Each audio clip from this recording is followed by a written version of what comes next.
ইসলামী আন্দোলনের নায়েবে আমির ফয়জুল করিম আমি আপনাকে বলছি, আপনি যে ভাষায় যে ল্যাঙ্গুয়েজে স্টেজ পারফরমেন্স করেন তাতে মনে হয় যে বিএনপির সাথে আপনার বিশাল একটা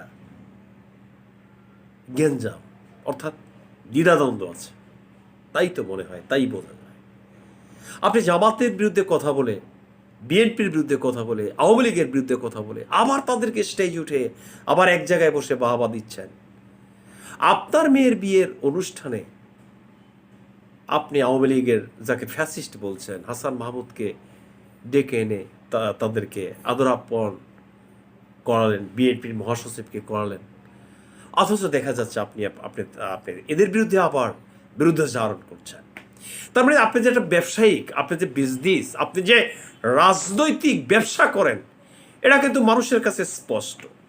সম্মানিত দেশবাসী, আমি আপনাদেরকে বলতে চাই যে এই রাজনৈতিক কুলাঙ্গার যেগুলি আছে এগুলি থেকে আমাদেরকে কিন্তু সরে আসতে হবে। এমনই একটি দলের আদর্শে আমরা আদর্শম্বিত হই যে গণতান্ত্রিক প্রক্রিয়ায় যে দল চলবে সেই দলের আঙ্গিকে আজকের আমাদের জীবনটাকে উৎসর্গ করে দিতে হবে। সেই লক্ষ্য উদ্দেশ্য নিয়ে আমি শামসুল ইসলাম সোলজার রাজনৈতিক সংকট নিয়ে প্রতিনিয়ত আমি আপনাদের পাশে আছি।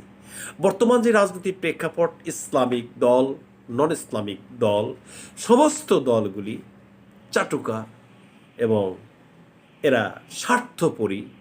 সর্বোপরি এই জায়গা থেকে কিন্তু আমাদের বেরিয়ে আসতে হবে। সেই লক্ষ্য উদ্দেশ্য নিয়ে আমি শামসুল ইসলাম সোলজার বাংলাদেশ সোশ্যাল পার্টির চেয়ারম্যান হিসেবে আমি আপনাদের পাশে এসেছি।